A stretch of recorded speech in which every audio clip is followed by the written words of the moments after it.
지금 방송에서 제공하는 투자 정보는 투자 판단에 대한 조언입니다. 방송에서 제공하는 주식의 가치, 가격 상승 및 가격 하락에 대해서는 방송사에서 보장하지 않습니다.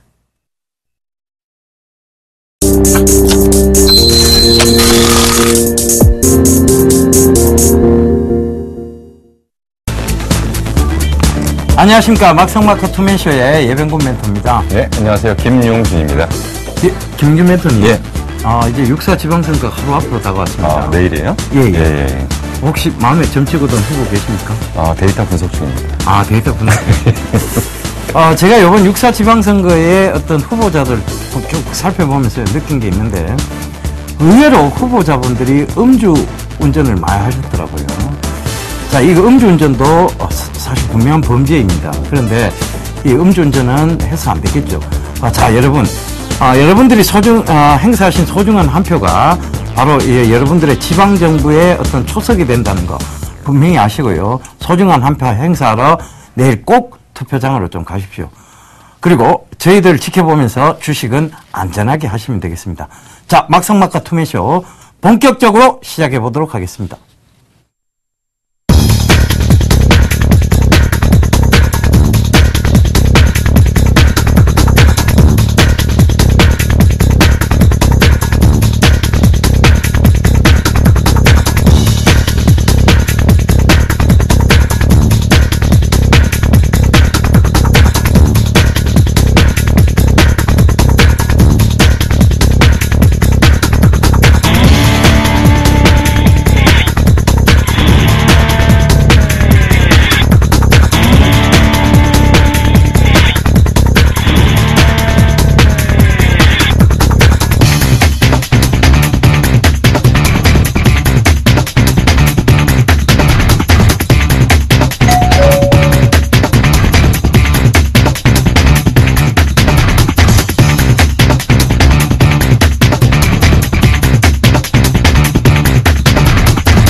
예, 시장 뉴스 짧게 보고 왔습니다. 전체적으로 보면 지금 우리의 주가가 별로 그렇게 안정적으로 보이지는 않습니다. 그런데 지수는 희한하게도 안정적인 모습을 보이고 가고 있는데요. 이것은 결과적으로 보면 이제 선물 옵션 쪽에서의, 즉 이번 달 6월이 선물 옵션 동시 만기일입니다. 선물 옵션 동시 만기를 앞두고 선물의 방향성을 잡아두고 외국인이 순간적, 즉 단기성 한머니 자금으로 슈팅을 하고 있다는 생각밖에 들지 않는데요. 자, 이 부분에 대해서 좀 얘기를 나눠봐야 될 것 같습니다. 요새 최근에 코스닥주들 보면 거래량 없이 많이 빠집니다. 그리고 결과적으로는 그것들이 보면 수급에 대한 부분이 악화가 된 것 같은데요. 외국인의 어떤 순간적인 매도로 인해서 지금 훅 빠지는 이런 현상들이 나오고 있는데, 이런 종목들은 이제 어떻게 봐야 될 것 같습니까? 솔직히 기분은 나쁜데요. 별로 신경은 안 써요. 예. 왜냐면 어차피 자기 갈 길은 갈 거고요. 그 종목들이 사실 이제 그 순간순간, 제가 늘 말씀드리는 게 이제 그 주식은 생명체라고 얘기를 하는데요. 순간순간 주가의 움직임이 계속적으로 요동을 칠 수밖에 없지만 결국은 주식이라는 것은 자기 갈 길을 제대로 찾아갈 거고요. 그리고 일시적인 왜곡 현상이 있는데 자꾸 이제 착각을 하는 게 이제 뭐냐면 장이 빠지는 걸 알면서 시장이 불안한 걸 알면서 무슨 얘기를 하냐면 이 종목에 무슨 악재가 있는 거 아니냐라고 자꾸 얘기를 합니다. 예. 근데 악재가 있는 게 아니고요. 내생 변수에 의해서 움직이는 게 아니고 외생 변수에 의해서 움직이는 거죠. 그러니까 이 종목 자체의 문제점이 아니고 시장 전체의 문제점 때문에 지금 빠지는 거기 때문에 시장에 분명히 왜곡 현상이 있다는 거는 다들 인정하는 부분이고요. 그럼 정확하게 그렇게 보시면 됩니다. 시장 외생 변수에 의해서 움직였기 때문에 외생 변수가 변하면은 얘네들이 폭등을 할 거고요. 그 V자 반등 나올 거라고 일단 기대하고 오히려 이제 매물 없이 빠졌기 때문에 매물 공격 현상이 좀 벌어지는 거고 지금 종목들이 빠진 이유 중에 가장 큰 게 뭐냐면 그 투매가 투매를 부르는 악성 매물화되는 것들. 그러니까 기관들이 매도를 하니까 뭐 예를 들어서 신용 반대 매매가 나온다든지 스탁론 반대 매매가 나온다든지 그래서 다시금 또 기관이 또 매도를 하니까 다시 그런 현상들이 반복되고 담보 부족이 발생하니까 계속적으로 물량이 악화될 수밖에 없는 거고요. 그러다 보니까 거래량 없이 적은 물량에도 주가가 큰 폭으로 빠지는 이런 현상들이 벌어지는데 결국 그런 현상들은 거꾸로 뒤집어서 놓고 보면 올릴 때는 중간에 저항을 받는 매물들이 없기 때문에 치고 나올 때는 쉽게 치고 나옵니다. 그러니까 저는 오히려 지금 현재의 장을 단기적으로 좀 힘들고 어렵고 그리고 사실 오늘 같은 경우에는 굉장히 공포감을 줬습니다. 그리고 이제 무슨 얘기까지 나왔냐면 이거 완전히 끝난 거 아니냐라는 분위기까지 형성을 해갔는데 그거는 결국 이 시장이 제대로 가기 위해서는 이런 과정들을 겪을 수밖에 없는 거고요. 그리고 나서 지나고 보니까 라는 얘기가 나중에 나오겠죠. 그래서 오히려 지금 현재의 상황을 긍정적으로 보고 있습니다. 예. 김영준 멘토님께서 좀 긍정적으로 보고 계신다고 말씀을 전해주셨는데요. 저는 두 가지의 어떤 문제점을 좀 바로 잡아야 된다고 생각을 하고 있습니다. 첫 번째는 금융당국의 어떤 조치입니다. 지금 단기성 한머니 자금에 대해서 계속 과세를 부과해야 된다는 의견이 분분하게 나오고 있는데도 불구하고 금융당국은 외인들의 어떤 외인들이 떠나는 현상을 막고자 외국인들의 단기성 한머니 자금에 대해 과세하는 즉 한국형 토빈세 도입을 자꾸 뒤로 미루고 있습니다. 이 부분은 결과적으로 장기적으로 봤을 때는 한국 증시의 안정에 아무런 도움이 되지 않습니다. 오히려 한국형 토빈세 도입으로 인해서 장기적인 안목으로 봤을 때 한국 증시에는 분명히 크나큰 도움이 될 것이라 생각을 하고요. 죄송합니다. 두 번째는 개인들의 마음가짐이라고 생각을 합니다. 개인들이 지금 코스닥에서 많은 매물이 쏟아져 나온 거 보니까 결국은 투신 쪽에서 많이 쏟아져 나왔어요. 투신이 이제 코스닥을 버리고 대형주로 옮겨 탄다는 얘기들이 지금 시장에서 계속 나오고 있죠. 그러다 보니까 결국은 또 이 개인들이 투신을 따라 코스피로 옮기게 되면 코스피는 다시 그 투신들은 다시 코스피를 버리고 또 코스닥으로 옮겨 탑니다. 이런 관계들을 계속 반복적으로 따라하다 보면 개인은 돈 번 것 없이 손해만 보게 되어 있습니다. 그래서 절대 따라가는 매매를 하시면 안 된다는 것. 그래서 금융당국에서 취해야 할 조치와 그리고 개인 투자자분들이 가져야 할 마음가짐에 대해서 다시 한번 좀 생각을 해보셨으면 좋겠고요. 제가 투매에 대해서 말씀을 드렸습니다. 오늘 오전에도 말씀을 드렸는데 출연해서 투매는 결국은 매수기회다라고 말씀을 드렸습니다. 그리고 바로 5호장에서 반등이 나오는 종목들이 있었고 분명하게 반등은 나왔습니다. 그래서 그 점 꼭 좀 참고하시면서 투매를 여러분들 너무 공포로 생각하지 마십시오. 그리고 그것을 오히려 즐겁다. 누가 나에게 이 가격까지 내려서 사게끔 해주는구나 라고 생각을 하셔야 됩니다. 워렌 버핏이 한 가장 유명한 말이 있습니다. 공포를 매수하고 탐욕을 매도하라는 말이죠. 그 점 꼭 좀 참고하셨으면 좋겠고요. 오늘 장 여기 간략하게 좀 짚어봤고, 자, 오늘 장 특징 종목에 대해서 살펴보고 가도록 하겠습니다. 화면으로 보시죠.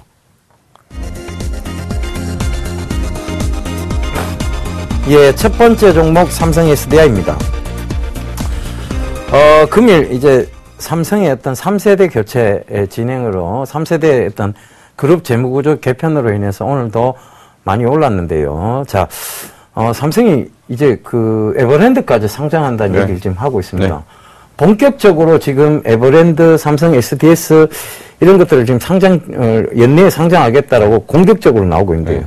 이걸 증시에서 어떻게 받아들여야 될까요? 그러니까 이제 오늘 같은 경우는 이제 그런 현상들이 많이 벌어질 거예요. 우리도 이제 앞방송에서 그런 얘기들을 많이 했고요. 예, 그리고 이제 또 그 각각의 이제 그 경제 프로에서는 아마 그런 얘기들을 할 겁니다. 뭐냐면 삼성의 에버랜드 상장이 되기 때문에 이러 하다라는 얘기만 했죠. 거기다 대해 결론을 못 내렸을 겁니다. 그러면 우리는 조금 다른 각도에서 좀 얘기를 하고 싶어요. 무슨 얘기냐면 그럼 실질적으로 삼성의 어떤 지배구조 정비 내지는 핵심 종목들이 뭐냐. 사실 저희가 그 2%를 통해서 삼성의 지배구조 정비에 대한 시나리오를 몇 달 전부터 얘기를 했었습니다. 몇 달 전부터 얘기를 했고요. 그리고 그거에 대한 구체적인 시나리오들을 이미 다 말씀드렸습니다. 근데 굳이 오늘 특징주로 삼성 SDI를 가져온 이유가 뭐냐. 이거 잘 생각하셔야 됩니다. 왜냐하면 지금 여기저기 왔다 갔다 한다고 해서 진짜 돈 되는 건 아니고요. 삼성 SDI가 왜 핵심 종목일 수밖에 없는지를 좀 잘 기억하실 필요가 좀 있어요. 첫 번째로 삼성 SDI가 최근에 기사를 검색을 해보면요. 이재용 부회장의 지분이 12%대에서 20%대로 넘어갔습니다. 그러면서 에버랜드 지분에서 일정 부분을 땡겨왔던 부분들은 좀 분명히 기억할 필요가 있습니다. 그렇다면 삼성이 그냥 단순하게 지분, 이재용 회장의 지분만 늘어난다고 해서 이 회사가 주력 기업이 되느냐? 절대 아닙니다. 그렇다고 한다면 향후 삼성을 이끌 만한 진짜 먹거리가 이 안에 있냐라고 보고 거기다가 추가적으로 지분이 늘어나고 그렇다고 보면. 근데 거기서 한 가지 우리가 좀 기억할 게 있습니다. 삼성전자를 홀딩스로 자꾸 얘기를 하는 사람들이 있는데요. 삼성전자를 지주회사로 만들려고 하면 현재 대주주에 필요한 돈이 얼마 정도 될 것 같으세요? 예. 뭐 어마어마한 돈이 안 들어요. 한 40조 정도 필요합니다. 예, 예. 40조 정도 필요한데 제가 분명히 말씀드리지만 삼성에서 지금 그만한 돈이 없습니다. 그렇기 때문에 절대 지주회사 못 만들어요. 그렇다고 한다면 다른 방법을 동원할 가능성이 있고요. 그렇다고 한다면 저는 전자의 주력 기업이 어느 쪽으로 바뀔 거냐라고 했을 때 지금 당장 이런 얘기하면 저보고 무슨 얘기할지 모르겠습니다. 근데 저는 단언컨대 전자의 주력 기업은 SDI가 됩니다. 그래서 SDI를 잘 보라는 얘기고요. 그리고 이재용 부회장이 올라왔던 부분들이 좀 있고 제일모직과의 합병 이거 단순하게 보실 게 아닙니다. 2차 전지에 대한 전체적인 그림을 그리는데 완전한 쪽을 지금 갖춰가고 있습니다. 첫 번째로 뭐냐면 그 2차 전지에 대한 전체적인 그 큰 틀을 만들어내는 거는 SDI가 하는 거고요. 소재 쪽에 경쟁력을 갖고 있는 거는 제일모직입니다. 그리고 또 한 가지 장점이 뭐냐면 SDI는 주력 시장이 어느 쪽이냐면 유럽 시장입니다. 근데 제일모직은 주력 시장이 어디냐면 북미 시장입니다. 북미하고 유럽을 같이 잡아버리면 거의 이쪽은 판이 정리가 되는 거고요. 거기다가 소재 쪽까지 같이 하고 지금 사실 삼성 SDI의 최대의 고민이 뭐냐면 소형 쪽에 강하고요. 또 하나의 그 강점이 뭐냐면 나머지 부분들이 강한데 지금 제일 문제가 되는 게 뭐냐면 소재 쪽에서 양극 물질을 제외한 나머지 쪽에 대한 소재의 그 외부 의존도가 너무 높다는 거죠. 그래서 음극, 저해제, 분리막 이런 것들에 대한 완전한 완성에 대한 그림을 그리는 것이 제일모직입니다. 그렇기 때문에 제일모직이 당연히 흡수 합병돼야 되는 거고 패션 사업부를 정리를 하고 그래서 그룹의 구조 조정을 통해서 이제는 제일모직이라는 자체 회사가 어떤 예전처럼 우리가 어렸을 때 봤던 뭐 그런 회사 그러니까 교복파는 그런 회사가 아니고 이제는 실질적으로 그 IT 부품 쪽에 핵심 소재 쪽의 업체라는 거 그리고 전지 쪽의 전체적인 그 그림을 그릴 수 있는 것들 그리고 또 한 가지가 뭐냐면 시장이 북미와 유럽으로 나눠진 시장을 통합할 수 있는 결정적인 계기 그리고 앞으로 전지가 단순한 태양 전지 아니면 2차 전지를 넘어서서 전지에 대한 역량 강화를 위해서는 필수적인 어떤 선택이었던 거고요. 이럼에 따라서 삼성의 주력은 앞으로는 전지 쪽의 그 주력이 되는 그리고 이제 미래의 먹거리의 주력 되는 이런 쪽에서 큰 그림이 어느 정도 지금 완성돼 가고 있다라고 일단 볼 수가 있고 그런 측면에서는 오히려 삼성전자는 앞으로 캐시카우 역할을 할 가능성이 있고요. 성장 엔진이나 본격적인 어떤 힘을 가하는 쪽은 SDI가 될 가능성이 굉장히 크다. 뭐 이런 쪽에서 저는 삼성 SDI는 중장기적으로 굉장히 긍정적으로 보고 있습니다. 예. 결국 이제 지배구조 개편에 대한 얘기들이 지금 계속 나오고 있어서 그 부분에 어떤 초점을 맞춰야 될 것 같습니다. 제가 봤을 때 이번 지배구조 개편에서 가장 큰 수혜가 될 수 있는 것이 삼성 SDI라고 보고 계신 거 맞으시죠? 네, 그렇습니다. 예. 자, 지금 삼성 SDI는요, 제일모직과의 합병이 있습니다. 그런데 삼성전자에서 이 삼성 SDI하고 제일모직의 주식을 대량 취득하고 있다는 점도 아마 그런 부분에 뒷받침이 되는 얘기인 것 같습니다.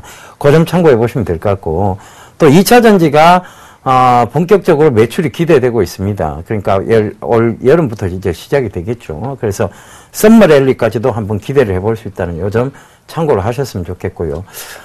저는 개인적으로 이번 지배구조 개편에서 가장 큰 수혜를 볼 수 있는 것이 삼성 SDI, 삼성물산 쪽으로 보고 있습니다.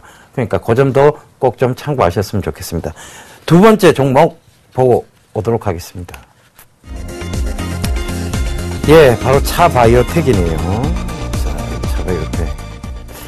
얼마 전에 이제 분리가 됐습니다. 이제 차바이오텍과 차 디오스텍으로 이제 분리가 됐는데요. 자, 분리가 되고 난 이후에 극명한 모습을 좀 보이고 있습니다. 그래서 주가의 모습은 크게 좋지는 않습니다만 일단 이 부분에 대해서 한번 짚고 넘어가야 될 것 같은데요. 우리 김영준 멘토님께서 이 차바이오엔 이 분리가 될 때부터 너무나 잘 알고 계셔서 고견을 한번 들어봐야 될 것 같습니다. 예. 저는 솔직히 이제 그러니까 다시 거래 재개 시작했을 때 강력한 매도 의견을 드렸었습니다. 강력한 매도 의견을 드렸었고, 자, 우리가 이제 그 차바이오엔의 어떤 여지껏의 어떤 과정들을 좀 보면요. 원래 디오스텍이라는 회사가 있었어요. 그 디오스텍이라는 회사에서, 차병원이 우회 상장을 하면서, 바이오엔이라는 회사가 탄생을 하게 된 거죠. 자, 근데 우리가 이제 여기서 좀 그동안 좀 봐야 될 게 이제 첫 번째는 뭐냐면, 차바이오엔이라는 회사는, 헬스케어 쪽의 회사임에도 불구하고 헬스케어의 매출이 거의 절대적인 90% 이상을 차지하는 70%, 80%대의 매출을 차지하고 있고요. 이익 기여도 측면에서는 거의 90%에 육박하는 이익 기여도를 하고 있습니다. 항상 어떤 사업을 볼 때 뭐를 보셔야 되냐면 이익 기여도라는 얘기를 해야 됩니다. 아까 이제 삼성 SDI라는 얘기를 했고 LG화학이라는 얘기를 할 때 LG화학이 매출이나 그러니까 2차 전지 관련해서 매출이나 이익은 훨씬 많이 나요. 숫자의 절대면에선. 근데 LG화학은 이거 말고도 다른 덩어리들이 워낙 크기 때문에 걔네들이 올라와 봐야 이익 기여도가 직접적으로 나타나지 않기 때문에 주가가 2차 전지만 갖고 움직이기 힘들다. 근데 삼성 SDI는 2차 전지의 이익 기여도 내지 매출 기여도가 절대적이기 때문에 이쪽이 개선되면 바로바로 주가에 반영된다고 일단 볼 수가 있습니다. 그런 측면에서 사실 바이오 업체 중에서 헬스케어 업체 중에서 그래도 가장 저평가에 있던 종목 중에 하나가 이제 차 바이오엔이라는 얘기를 계속적으로 드렸던 거죠. 그러면 차 바이오엔이 이제 분리가 된 게 뭘로 분리됐냐면 차 디오스텍과 차 바이오텍으로 분리가 된 거죠. 그러니까 하나는 뭐냐면 카메라 모듈 내지는 렌즈 쪽 이쪽으로 해가지고 IT 쪽의 전문 기업으로 분리가 된 거고 또 하나는 헬스케어 쪽이 묶인 겁니다. 그러니까 헬스케어가 어떻게 보면 그러니까 우리 몸과 관련된 모든 거를 다 포함한다라고 말씀드렸는데 병원 운영. 그래서 병원 운영이 하나의 사업이고요. 재래열 보관이 또 하나의 사업이고요. 그리고 사실은 가장 핵심으로 보는 게 줄기세포 연구 쪽이 또 하나. 이게 묶여서 하나의 회사가 차 바이오텍으로 바뀐 거죠. 자, 그러면 성장성이라는 것들, 그동안 성장성이라는 프리미엄을 줬던 절대적인 부분은 뭐냐면, 헬스케어 쪽 관련 쪽의, 부분이 이제 그 프리미엄을 받았던 거고, 그리고 사실 IT 쪽에 관련된 쪽은 프리미엄을 같이 덩달아 받았더라라는 부분으로 볼 수가 있습니다. 그러면, 이제 신규 상장되면서 딱 나타났던 현상이 뭐냐면, 차 디오스텍은 이틀 연속 하한가입니다. 첫날 기준으로, 기준가 기준으로 50 몇 프로 빠졌고요. 오늘까지 하한가에 벌어졌기 때문에, 최근 기준으로는 한 60% 이상 빠졌다고 일단 보실 수가 있습니다. 그러면 이게 많이 빠졌기 때문에 만만하냐? 절대 만만하지 않습니다. 왜냐하면 그동안에 받았던 프리미엄이 정상화되는 것이고요. 오늘 보니까 시가총액 한 1,000억 정도 나오더라고요. 그러니까 차 디오스텍이요. 근데 얘네들이 진짜 연간 이익 규모는 연간 100억을 크게 넘어가지 않다고 본다면 오늘까지 빠진 기준으로 보니까 제가 볼 땐 적정 주가 정도에 왔습니다. 그러면 프리미엄을 받고 있던 차 디오스텍을 그럼 어떻게 볼 거냐? 근데 차 디오스텍이라는 회사의 주가를 유지했던 가장 큰 이유는 뭐냐면 LA 병원 이익에 대한 그 부분들, 그러니까 바이오 업체임에도 불구하고 상당히 이익이 많이 나더라는 거죠. 그래서 이런 것들이 연구개발로 쓸 수 있는 재원이 되고요. 그래서 향후 주력이 될 가능성이 있는 그 줄기세포에 대한 연구에 대한 어떤 그 쏟아부을 수 있는 돈들이 많았다라는 것이 최대의 장점이었습니다. 근데 지금 4분기, 지난 4분기, 올해 1, 4분기 해갖고 병원 운영, LA 병원 운영 수익에서 이익이 급격하게 떨어져 버렸습니다. 그러다 보니까 그동안 받았던 추가적인 프리미엄 그리고 회사 분할에 대한 부분들 그리고 여러 가지 기대치에 대한 부분들이 한꺼번에 무너지면서 주가는 빠질 수밖에 없었던 거고요. 더더군다나 전체적으로 이 정도 급의 회사들이 지금 코스닥 시장 폭락과 맞물리면서 추가적으로 조금 악화되는 모습을 좀 보였습니다. 근데 저는 이게 정상이라고 판단을 했습니다. 그렇기 때문에 당연히 빠질 거라고 예상을 했고요. 그리고 추가적인 하락 가능성에 대해서도 염두에 두고 있습니다. 단 뭐를 판단을 하셔야 되냐. 그럼 차 바이오엔을 언제 다시 사야 되냐. 차 디오스텍을 언제 사야 되냐. 사실 차 디오스텍이라는 건 IT 부품 쪽으로 묶어서 보기 때문에 크게 매력은 없습니다. 그러면 차 바이오텍을 언제 살 거냐라는 얘기를 했었을 때 그거는 제가 계속 강조드렸지만 줄기세포 치료제 신약 나오는 거 앞으로 5년도 더 걸립니다. 그렇기 때문에 지금 신약에 대한 미래 가치를 미리 프리미엄을 주고 사실 이유는 하나도 없다. 단 LA 병원과 같은 추가적인 병원 인수가 준비가 된다라고 한다면 이거는 매력적이다. 단 시기는 지금보다 상당한 시간이 좀 흘러야 되기 때문에 당장은 크게 관심을 가질 필요는 없고요. 팔아놓으신 분들은 그 현금화를 그대로 하고 계시면 될 것 같고요. 만약에 못 파신 분들은 반등 이후 현금화 전략으로 가시는 것이 맞다라고 판단이 됩니다. 예. 차바이온에 대해서 좀 길게 말씀을 해주셨는데 지금 차바이오텍과 차디오스텍은 매수 시기는 아니라는 점을 강조해 주셨습니다. 그 점 강조해 주셨고요. 저는 이제 좀 말씀을 드려야 될 부분이 일단 차바이오텍과 차디오스텍을 분리한다는 그 부분에서부터 어떤 문제는 시작이 된 것 같습니다. 결과적으로 경영진이 이 병원을 그러니까 병원 쪽에 관계된 사람이 아니라 순수 경영진이라는 얘기죠. 순수 경영진은 결과적으로 주가에 대해서 굉장히 민감하게 생각을 했고 이런 부분에 대해서 충분히 주주들의 가치를 고려한 분리가 아니라 이 사업이 안 되는 쪽의 분리를 통해서 어떤 사업이 잘 되는 쪽의 어떤 주주의 그 가치만 누리겠다는 그런 생각이었습니다. 그렇다면 결국은 주주들의 가치는 어느 정도 훼손될 수밖에 없다는 게 제 견해고요. 그렇다면 지금 구간에서 저도 역시 마찬가지로 접근은 무리라는 생각이 듭니다. 그래서 그 점 분명히 하셨으면 좋겠고요. 지금 이 차바이오텍 같은 경우에는 LA 최대 병원의 영리병원을 운영을 하고 있습니다. 이 부분이 과연 앞으로 어떻게 될 것인가, 그리고 미국 내 병원의 이 확장 계획이 제대로 되는 것인가에 대해서 그때부터 다시 차바이오텍에 대한 주가는 재조명을 받을 수 있다는 점 참고해 보시면 좋을 것 같습니다. 그래서 지금 구간 때는 접근 자체가 무리라는 거 다시 한번 강조드리면서 다음 특징 종목 보고 오도록 하겠습니다.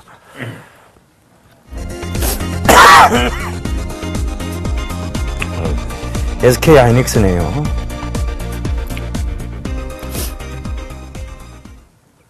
예, 죄송합니다. 제가 그 5개월 감기는 개도 안 걸린다 하는데 제가 개만도 못한가 이 5개월 감기가 걸려버리고 말았네요. 자, SK 하이닉스 제가 연일 아침마다 강조를 좀 많이 드렸던, 그러니까 지난달부터 계속해서 목표가를 얼마 산정해 놓고 계속 월요일 아침마다 강조를 해드리고 있는 종목입니다. SK 하이닉스인데요. 이 부분 김영주 멘토님과 얘기 나눠보겠습니다. 사실 요즘 장 안 좋잖아요. 장 안 좋은데 SK 하이닉스가 상당히 눈에 띄는 종목인데, 지금 저는 이제 이렇게 봅니다. 그러니까 지금 이제 그 분명한 것은 시장의 그 강한 트렌드는 뭐냐면, 실적이 뒷받침되는 거고, 그리고 더 좋은 건 뭐냐면 앞으로 실적이 더 좋아지는 업체들이 시장의 중심축이라고 볼 수는 있습니다. 이런 관점에서 이제 SK 하이닉스를 접근을 한다면, SK 하이닉스 1분기에 실적이 이제 깜짝 놀랄 만한 실적이 나왔죠. 근데 2분기도 좋다라고 얘기를 합니다. 그리고 이제 제가 볼 때도 2분기까지는 좋아질 것 같아요. 근데 저는 3분기, 4분기에 대해서는 자신은 없습니다. 그래서 SK 하이닉스에 대해서는 지금 신고가 행진을 이어가고 있고요. 계속 추세적인 안정적인 움직임을 보이고 있다는 것은 상당히 긍정적입니다. 그래서 현재 그 시장 전체의 그 추세로 봤을 때는 SK 하이닉스만한 종목은 없다고 봤는데, 사실 지금 저는 당초에 SK 하이닉스 목표가 자체를 이제 45,000원 정도를 놓고 봤는데, 오늘 장중에 보니까 45,200원, 그러니까 어제 45,200원을 찍었고요. 지금 오늘은 잠깐 밀리는 듯 하다가 장 막판에 관리가 들어오면서 양봉을 띄워놓긴 했습니다. 추세가 추가적으로 상승 가능성에 대한 부분은 분명히 나타나고 있다고 일단 볼 수가 있는데, 과연 이게 연속성을 갖고 지속적으로 상승할 거냐에 대해서는 지속적으로 연속적으로 상승하는 것보다는 시장 대비 초과 수익을 낼 수 있는 구간이냐는 얘기에서는 약간 의구심이 좀 드는 부분입니다. 그렇기 때문에 결국 SK 하이닉스라는 종목을 좀 갖고 계신 분들이라면 일단은 이쪽에서 이제 현금화를 통해서 이익을 이익을 좀 실현시키시는 게 좀 좋을 것 같고요. 거기에 대한 대안 종목을 좀 가져가실 필요가 좀 있다. 그리고 3분기, 그러니까 사실 이제 SK 하이닉스가 이제 좋아졌던 부분 중에 또 하나 결정적인 부분이 SK그룹에서 이제 인수를 하면서 기업의 그 주가를 정상적으로 평가받는 그런 시점이 좀 된 거는 맞습니다. 근데 여기서는 최소한 중장기적인 관점에서는 모르겠지만 단기적인 관점에서는 초과 수익 구간은 아니라고 지금 판단이 되기 때문에 여기서는 조금 더 보수적인 관점에서 SK 하이닉스를 좀 접근하실 필요가 좀 있지 않은가 판단이 됩니다. 예, SK 하이닉스의 순이익이 8,022억 원이 됐습니다. 바로 우리나라 기업들 중에 이제 탑5 안에 들어가게 되는데요. 결과적으로 보면 지금 SK 하이닉스는 모바일 D램 쪽의 어떤 성장성, 그 다음에 D램 쪽에 상향 가격 안정화에 대한 부분들이 충분히 주가에 지금 반영을 받고 있고, 앞으로 더 이런 모바일 D램의 성장성으로 인해서 더욱더 주가는 기대감에 의해서 또 혹은 실적에 의한 밸류에이션에 의해서 더 가치가 인정받을 수 있다는 점 체크를 해보셔야 될 것 같습니다. 그래서 저는 계속해서 지금 강조를 드리고 있습니다. 일반적으로 지금 46,000원, 즉 46,000원 부분에서는 살짝 밀려 내려올 수 있습니다만, 결과적으로 큰 목표치를 잡고 간다면 중장기적 투자 관점에서도 너무 좋다는 거 다시 한번 참고해 주셨으면 좋겠고요. 지금 결집력, 응집력의 수급 부분에서도 SK하이닉스는 뚜렷이 나타나고 있다는 거. 결과적으로는 외국인과 기관이 쌍끌이 매수를 통해서 계속해서 이 수급적인 요인들이 계속 받쳐주면서 장중에 약간 하락이 있어도 결국은 장 후반에서 강한 모습을 보여준다는 점도 여러분들께서 체크를 해보실 필요가 있을 것 같습니다. 자, SK하이닉스까지 오늘 얘기 나눠봤고요. 지금 이제 우리 멘토들 수익률 점검에 나서 보도록 하겠습니다. 화면으로 오늘의 수익률 확인해 보시죠. 6월 3일 화요일 막상막하 투맨쇼 포트폴리오 수익률 확인해 보도록 하겠습니다. 먼저 예병군 멘토의 포트폴리오입니다. 바텍이 오늘장 입절가 17,800원을 터치하면서 26.2%의 수익률로 차익 실현에 성공했고요. MD스테크는 손절가 19,800원을 터치하면서 마이너스 5.9%의 손실로 매도 확정 처리됐습니다. 나머지 종목은 보유 의견 주셨습니다. 다음은 김용준 멘토의 포트폴리오입니다. 현재 포트에는 총 4종목이 편입되어 있는데요. ICD 종목 손절가를 8,500원으로 하향 조정해 주셨으니까요. 내일장 전략에 참고해 주시기 바랍니다. 이번에는 포트폴리오 수익률 베스트입니다. 오늘장 수익률 베스트 먼저 2위부터 확인해 보도록 하겠습니다. 조민규 멘토의 유니테스트가 어제보다 소폭 상승한 21.2%로 2위를 차지하고 있고요. 정동욱 멘토의 테크윙이 13.5%로 한 단계 상승한 3위를 기록하고 있습니다. 김용준 멘토의 실리콘웍스가 12.9%로 4위로 껑충 뛰어올랐고요. 5위는 정동욱 멘토의 액세스바이오가 12.6%를 기록하며 전일 대비 하락한 모습을 보이고 있습니다. 그렇다면 오늘장 막상막하 투맨쇼 수익률 베스트 1위는 과연 누가 차지했을까요? 예병군 멘토의 바텍이 26.2%를 기록하며 1위 자리를 지켜내고 있습니다. 이번에는 누적 수익률 베스트입니다. 1위는 정재훈 멘토가 차지했습니다. 누적 수익률 78.4%를 기록했고요. 조민규 멘토가 52%로 2위를, 정동욱 멘토가 39.8%로 3위를 기록하고 있네요. 마지막으로 막상막하 투맨쇼 명예의 전당입니다. 정재훈 멘토의 삼화네트웍스가 84.1%로 금메달을 획득한 모습이고요. 예병군 멘토의 바텍이 26.2%로 은메달을 획득하며 명예의 전당에 새롭게 등극했습니다. 예병군 멘토 다시 한번 축하드립니다.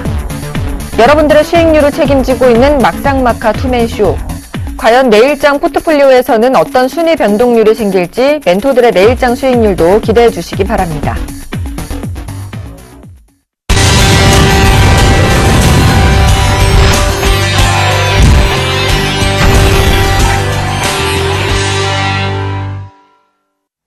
예. 참, 종목들 보면서 참 어이없다는 생각이 좀 들기 시작하고 있습니다. 그러니까, 자, 종목들 보면서 제가 왜 어이없는지를 설명을 좀 드리겠습니다. 자, 바텍 보시면, 정확하게 오늘 저가 17,800원을 터치하고, 다시 19,000원대로 회복했습니다. 이게 무슨 일입니까? 그죠? 그리고, MD스테크도 오늘 정확하게 저가 19,800원을 터치하고, 종가는 23,300원에 올려놨다는 거. 참, 이건 뭐, 어떻게 받아들여야 될지, 우리 작가님들의 이 가차없는 냉혹한 짜름 현상, 이거에 대해서 조금, 원망스럽기도 하고, 좀 섭섭하기도 하고, 좀 심기가 불편하기도 하고, 그렇습니다.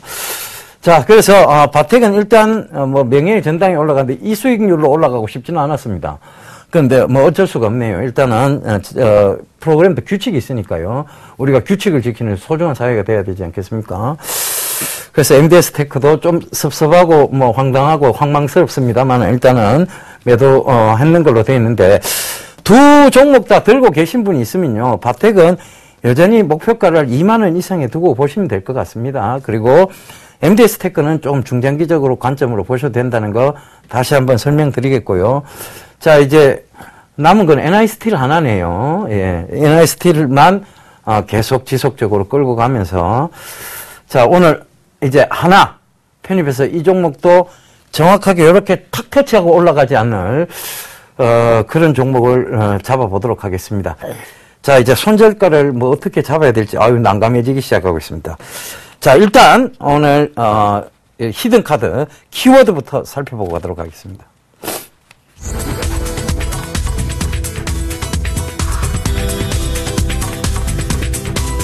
예, 지주회사네요. 첫 번째 키워드.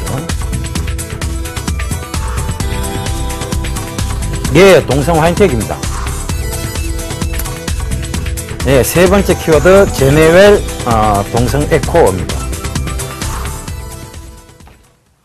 예, 이쯤 되면 동성화인텍의 지주회사일 것이고 제네웰이나 동성에코어는 조금 듣기 좀 힘든 종목이니까 비상장 주식인데 이 회사의 지주회사이다.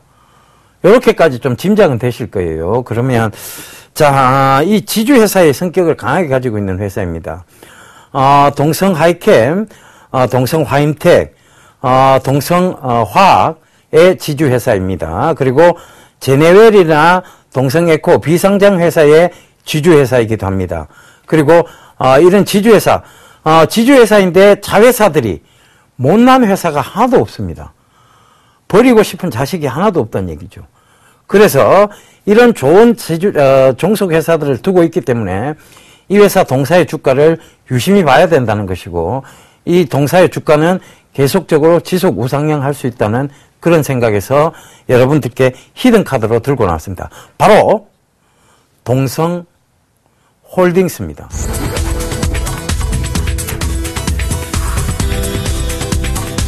자, 동성홀딩스 이 종목을 오늘 파헤쳐 보도록 하겠습니다.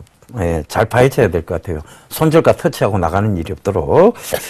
자, 동성화인텍 인수로 이 폴리우레탄의 라인업이 형성이 됐습니다.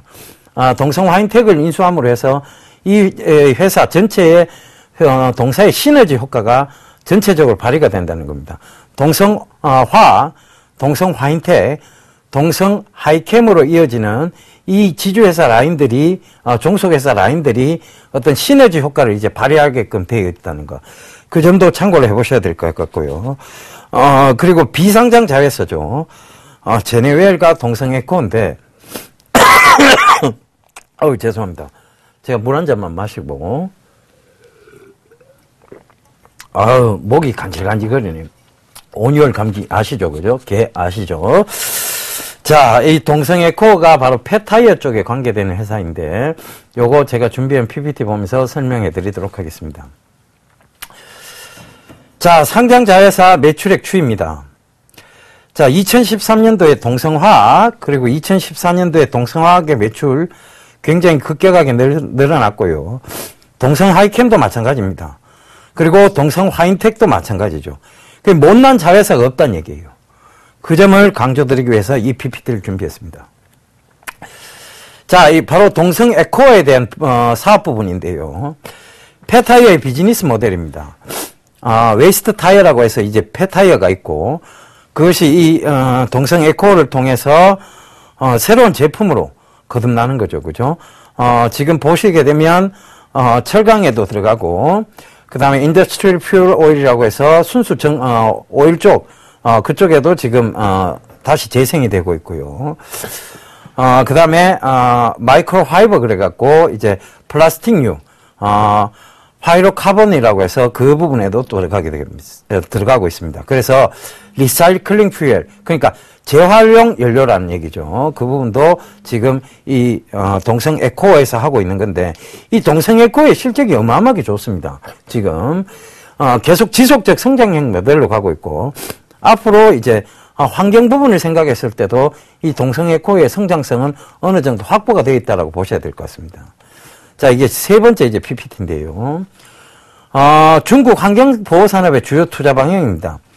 이 중국 환경산업 중에서도 자, 여기 보시게 되면 오수 처리 공장, 그 다음에 뭐 도시 쓰레기, 도시 오수 처리 뭐 이런 부분들이 나옵니다. 그런데 이 중국 환경보호산업이 이제 계속 투자를 늘려가고 있다는 거. 그러면서 이 동성 에코에 대한 실적들이 계속 안정적으로 흘러가면서도 급격한 성장세를 이룰 것이라는 게 어떤 중국의 어떤 이런 환경보호적인 측면에서도 충분히 뒷받침될 수 있다는 얘기라는 겁니다.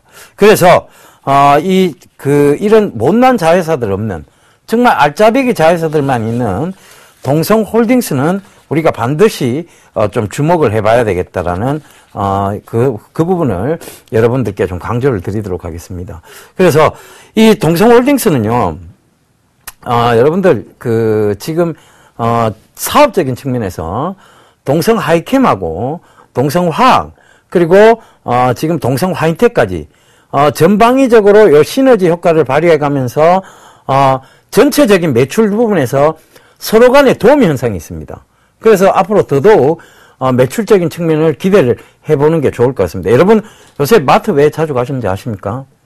재래시장은 안 가고 여러분들이 자꾸 마트를 이용하신 간단한 가장 큰 이유가 있습니다. 뭡니까? 원스톱 쇼핑이 가능하다는 얘기죠. 그죠? 한 군데에서 뭐든 다 살 수 있다는 얘기입니다. 바로 이 동성홀딩스야말로 이 자회사들이 한 군데에서 어떤 외국 바이어들이 왔을 때 한 군데에서 모든 것을 구매할 수 있는 그런 시스템을 지금 맞춰 나가고 있다는 거.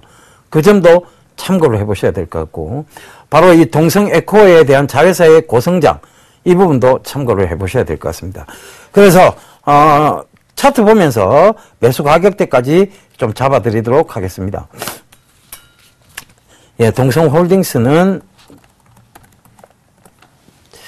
자, 여러분들 지금 보시게 되면 이게 주봉입니다. 주봉으로 보면 굉장히 지금 우상향 패턴 속에서 자, 요걸 한번 체크를 해볼게요. 자, 강하게 잘 올라왔습니다. 그죠? 그리고 조정이 들어왔고, 그죠?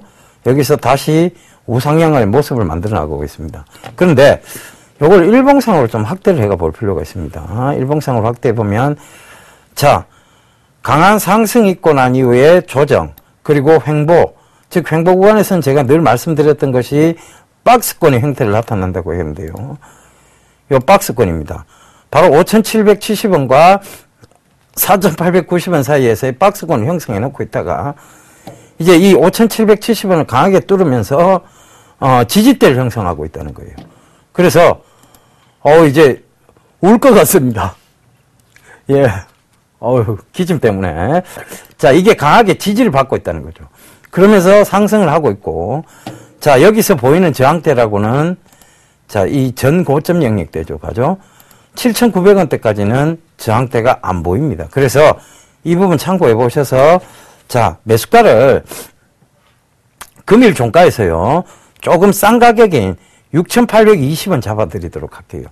그리고, 자, 목표가는요, 전 고점 영역대 부근입니다. 바로 7,880원 정도로 잡아놓고, 손절가는 6,480원. 이렇게 잡아드릴 테니까요. 자, 요거 참고하시면서, 자, 매수 전략 잘 잡으셨으면 좋겠습니다. 한 번 더, 이런 손절가만 살짝 터치하고 올라가는 이런 일은 없도록 바라면서, 지금까지, 예병군의 히든카드, 동성홀딩스였습니다.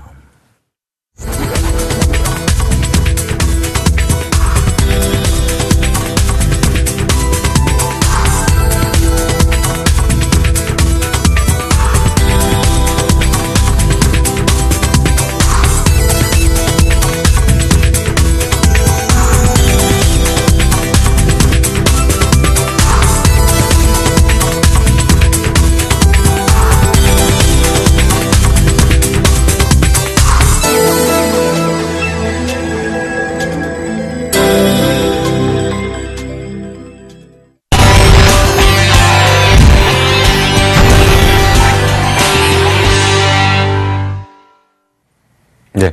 앞에서 여병규 멘토가 하는 거를 참 쳐다보고 있으니까 좀 굉장히 힘들어 보여갖고요. 좀 빨리 끝내고 좀 쉬라고 했습니다.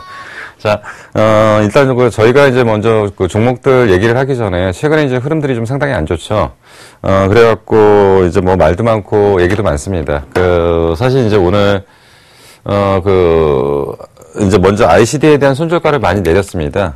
많이 내렸는데, 사실은 더 내릴 겁니다. 더 내릴 거고, 어떤 상황이 벌어져도, ICD에 대한 충분한 AS는 좀 들어갈 것 같고요. 계속 제가 이제 말씀을 드리지만, 이제 더 이상 이런 얘기는 안 할 겁니다. 더 이상 이런 얘기는 안 하는데, 틀리지 않았다고 말씀을 드렸고요. 기다리시면 된다라고 말씀을 드렸습니다. 근데 매일매일 주가 빠지고, 그러다 보니까 이제 아까도 말씀드린 게 종목에 대한 공포감이 아니라 시장에 대한 공포감이 있으니까 자꾸 공포감을 느끼시고 이거 뭐가 크게 문제가 있나라고 생각을 하시고 거꾸로 회사에 무슨 우리가 모르는 악재가 있는 거 아니냐라고 자꾸 보시는데요. 수급이 꼬인 건 맞아요. 수급이 꼬인 건 맞고요. 그렇기 때문에 지금 최근에 하락폭이 상당히 깊어졌고 추가적인 하락 가능성도 배제하지는 않겠습니다. 다만 지나고 보니까 그때 그랬는데 쥐고 있으니까 이랬어라는 얘기는 드리겠습니다. 근데 그때 내가 그 고생을 하고 그렇게 갖고 있었는데 라는 얘기 필요 없습니다. 그 얘기는 무슨 얘기냐면 결국은 거기서 손절을 해가지고 손질을 확정시키신 거니까요. 이 종목에 대해서 추가적인 삼성의 발주가 어떠니 이런 얘기는 이제 더 이상 할 필요 없죠. 왜냐면 충분히 드렸습니다. 그리고 그걸 아직도 기억 못 하시면 안 됩니다. 그리고 내가 듣고 싶은 얘기만 들으면 되는 거고요. 내가 기억하고 싶은 것만 기억하시면 문제가 생깁니다. 근데 우리는 항상 어떤 거에 문제에 봉착을 하냐면 아무리 좋은 내용을 들어도 결국 그것이 주가로 직접적으로 연결되면 그런가 보다 하고 인정을 하는데요. 그게 주가로 반영이 안 돼서 나오질 않으면 이거 뭐가 잘못된 거 아니야. 회사에 무슨 돌발 악재가 있는 거 아니야? 아니면 회사에 무슨 재무구조에 문제가 있는 거 아니야? 엉뚱한 얘기도 하십니다. 근데 분명히 말씀드리지만 ICD는 그때 그랬는데 쥐고 있으니까 결국 그 고생에서 이런 결과가 나왔어라고 말씀드릴 수 있습니다. 근데 대부분의 분들 결국은 ICD 그때 그 고생하고 갖고 있었는데 참 그렇게 됐구나라는 씁쓸한 얘기는 우리 서로 하지 마시자고요. 자, 그렇게 보시고요. 동국 SNC, 휴비스, 실리콘웍스, 실리콘웍스는 최근에 어떤 반응들이 있었고 그때 분명히 뭐라고 말씀드렸냐면 LG가 인수했습니다. 그렇기 때문에 LG가 뭐를 하려고 하는 거냐. 그리고 분명히 말씀드렸습니다. 현재 세계의 반도체 시장은 우리가 알고 있는 D램 시장이 전부가 아닙니다. 모바일 D램이니 SD램이니 이런 것들 아무것도 아닙니다. 사실은 앞으로의 그 반도체 시장은 시스템 반도체 쪽을 누가 장악하느냐. 그래서 반도체 시장은 거의 국내에서 업계 탑이 세계 최고라고 하는 애들이 사실은 D램 쪽인데 D램은 전 세계 반도체 시장에서 20%도 안 됩니다. 점유율이. 근데 시스템 반도체 쪽이 80%고요. 시스템 반도체 지금 계속적으로 커갈 수밖에 없는 구조입니다. 그러면 실리콘웍스가 뭐 하는 회사냐? 결국은 애플의 모바일 쪽에 납품하는 최고의 시스템 반도체 업체고요. 시스템 반도체 쪽에는 설계 능력을 갖고 있는 거고요. 굳이 생산을 해야 될 이유가 없는 애들입니다. 그래서 보통 팹리스라고 얘기를 많이 하죠. 팹리스 업체라고 보시면 되고요. 얘네들이 저번에 한번 말씀드렸을 때 뭐라고 말씀드렸냐면 애플 애들은 항상 무슨 짓을 하냐면 물건을 줬다 뺐었다 합니다. 그러니까 뭐냐면, 어느 순간인가는 발주량을 많이 줘요. 그래서 이제 회사를 좋게 만들어 놓습니다. 그리고 나서 길들이기를 위해서, 발주 줬던 걸 다 뺏어가 버립니다. 그러니까 대표적으로 그런 것들이 국내 LG 쪽과 삼성 쪽을 놓고서 어느 때는 삼성 쪽에다 물량을 많이 줘버리고 그리고 나서 LG 쪽 애들이 좀 달라고 그러면 LG 쪽으로 왕창 주면서 양쪽을 길들이게 같이 하는 거죠. 그렇게 하는데 사실 실리콘웍스가 그동안 좀 실적이 안 좋았던 가장 큰 이유가 보면 그동안 발주량 자체를 갖다가 실리콘웍스 쪽으로 많이 안 줬던 부분이 좀 문제가 됐던 거죠. 자, 그래서 이제 실리콘웍스 이제 본격적으로 됐고요. 휴비스, 동국 SNC 전혀 문제 없죠. 근데 지금 이제 제가 말씀드리는 게 추가적으로 4종목 이상은 안 가져갈 거기 때문에 아마도 여기서 이제 한 종목 편입을 하면 곧 봐가면서 한 종목 정도 정리를 할 겁니다. 그리고 ICD는 그대로 갈 겁니다. 그대로 갈 거기 때문에 좀 기다리시면 될 것 같고요. 자, 지금부터 이제 제가 준비한 히든 카드 종목을 좀 선정을 해드리도록 하겠습니다.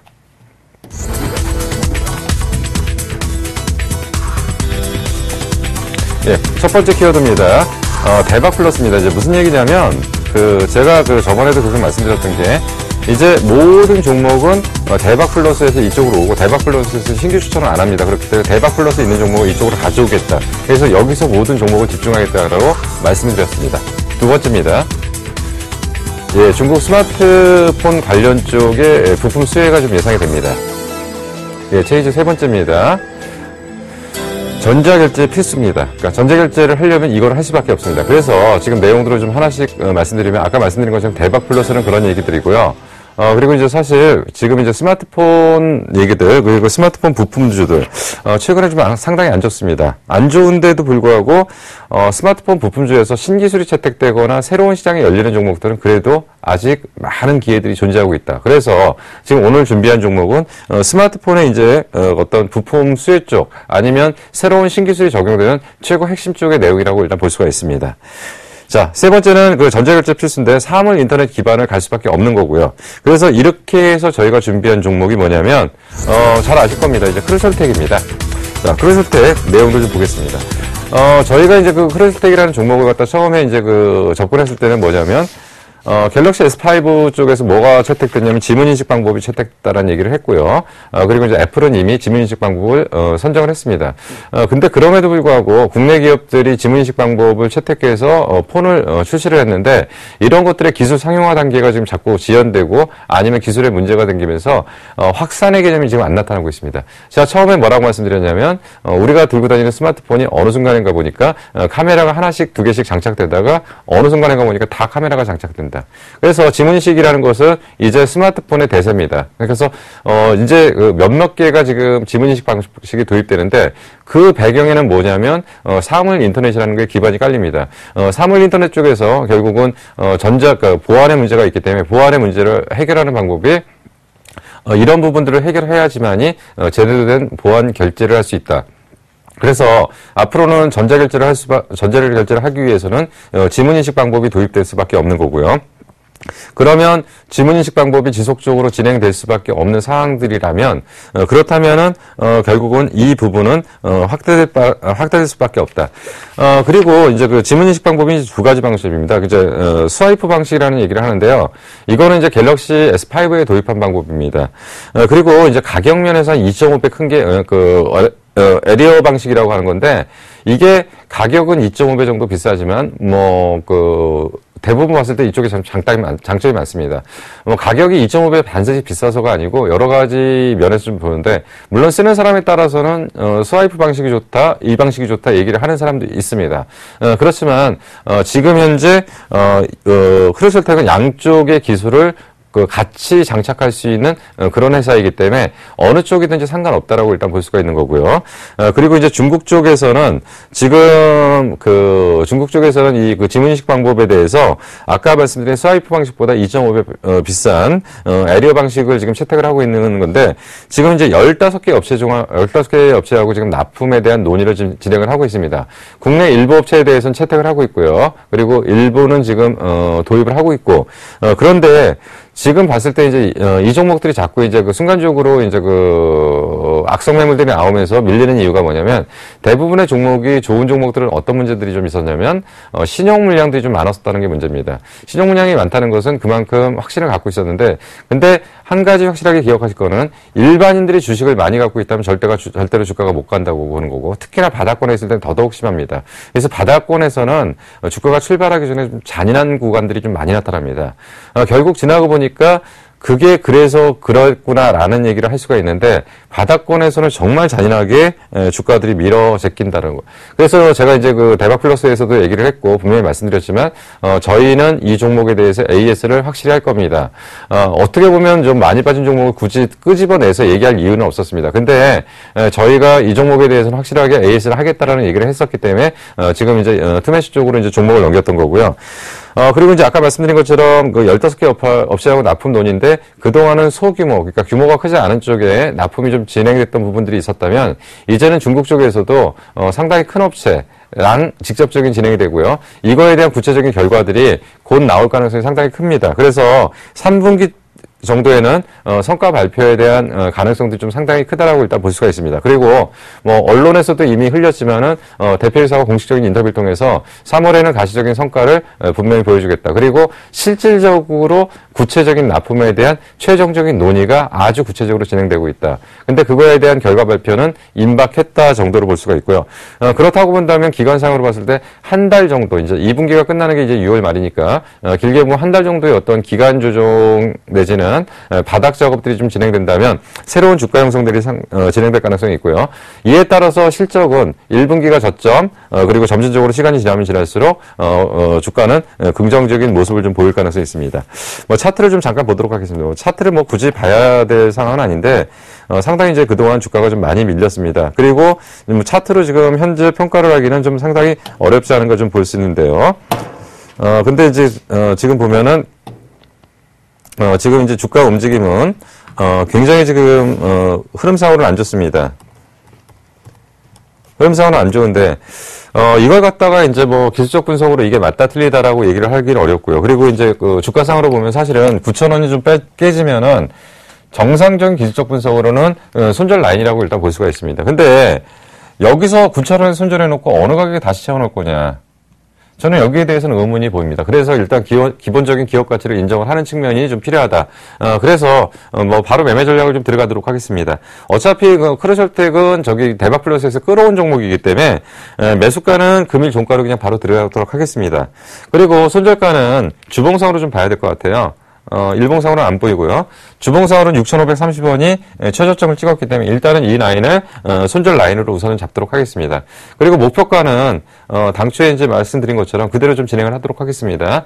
15,000원 정도까지는 목표가를 좀 잡고요. 그리고 이제 진행 사항에 대해서, 추가적인 어떤 변동 사항이 있다면 중간중간에 다시금, 추가적인 진행 사항에 대해서, AS를 하도록 하겠습니다. 자, 제가 오늘 준비한, 종목에 대해서는 이 정도로 하고요. 다음에 또, 설명을 좀 드리도록 하겠습니다.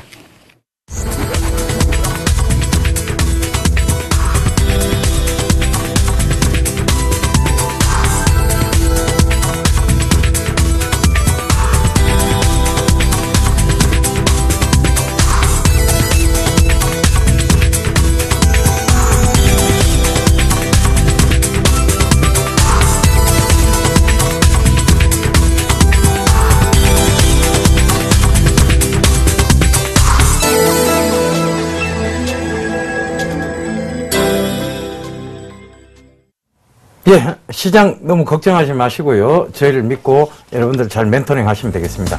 저는 이만 물러가도록 하겠습니다. 다음 다시 찾아뵙도록 하겠습니다. 지금까지 시청해 주셔서 대단히 감사합니다.